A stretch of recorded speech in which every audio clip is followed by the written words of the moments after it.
बिस्मिल्लाहिर्रहमानिर्रहीम। अस्सलाम वालेकुम। कैसे हैं व्यूवर्स आप लोग? उम्मीद करती हूँ कि अच्छे होंगे। अच्छा जी, आज हम बनाने जा रहे हैं नहारी। अच्छा जी, नहारी बनाने के लिए हम जो जो चीज़ें स्टेप करेंगे वो आपको सब बताऊँगी। इसके लिए सब्सक्राइब कीजिएगा चैनल को जो नए हैं। तो जनाब, हम नहारी बना तो लेते हैं, लेकिन असल मसला ये है कि हम उनकी क्वांटिटी का ख्याल नहीं रखते। तो इस रेसिपी में आपको सब कुछ मिलेगा। हमने लिए है सबसे पहले पैन, और उस पर लिए हमने तेल, और अब इसमें गोश्त डाल रहे हैं।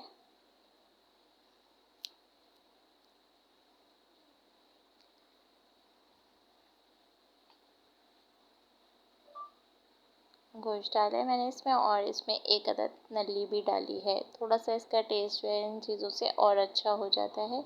अदरक लहसुन का पेस्ट जाएगा इसमें तकरीबन 2 टेबल स्पून।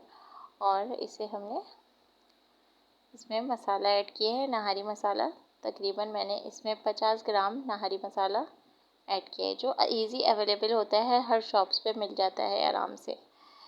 तो ये है कि आप गोश्त की क्वांटिटी के मिकदार पे ही अपने मसाले को जो है डाला करें। ये ना हो कि आपके गोश्त की क्वांटिटी ज़्यादा है और आपने मसाला कम डाला है। तो उसमें लिखी हुई होती है क्वांटिटी, आप उस हिसाब से यूज़ करें। अगर ज़्यादा गोश्त है तो तकरीबन आपका जो है इतना ही मसाला जाएगा जितना मैंने डाला है, 50 ग्राम। इसमें तकरीबन पानी डालेंगे हम 5 से 6 कप। मैंने इसमें पानी डाल दिया है ताकि गोश्त अच्छी तरीके से गले। इसको हमने मिक्स कर लेना है और इसको ढक कर रख देना है गलने तक, कि अच्छी तरीके से हमारे गोश्त जितना अच्छा गला हुआ होगा नहारी का, उतना ही टेस्ट आएगा उस चीज़ का।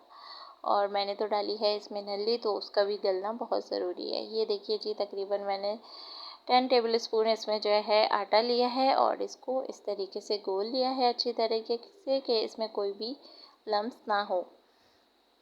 और अब मैं इसमें अध गले गोश्त में इसको शामिल करूँगी। अभी मेरा गोश्त पूरी तरीके से नहीं गला था, ये देखिए आप, लेकिन ये है कि गलने वाला हो गया है।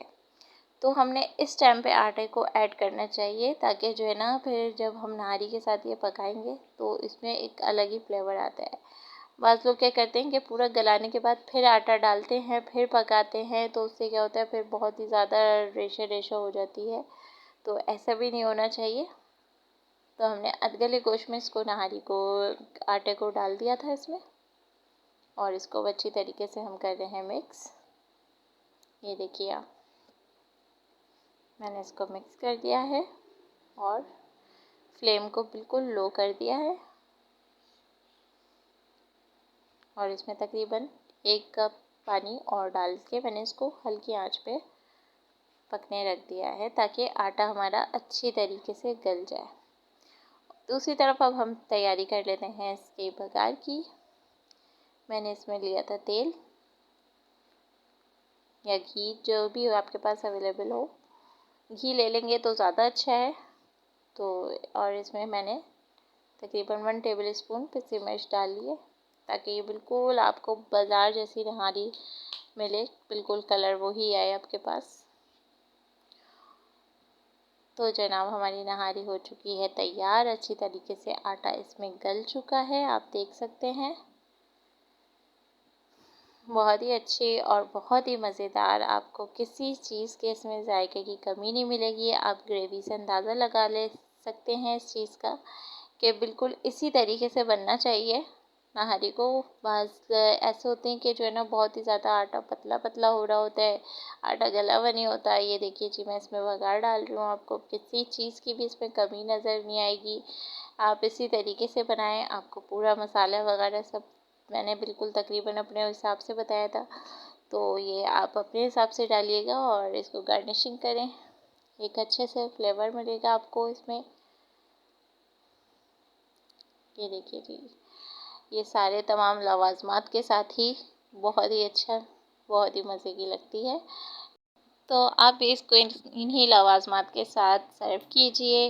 तंदूर की रोटी हो तो जी, क्या आला मज़ा आता है। इसके जो है एक जोड़ है, जैसे हर चीज़ में एक जोड़ होता है, वैसे ही नहारी की रोटी तो तंदूर की रोटी के साथ बेहतरीन लगती है, बहुत मज़े की लगती है। तो जनाब, फिर मिलते हैं हम लोग नई रेसिपी के साथ। कैसी लगी आपको रेसिपी ज़रूर बताया करें कमेंट्स में। और अपना बहुत सारा ख्याल रखिए, ढेर सारी दुआओं के साथ। अल्लाह हाफिज़।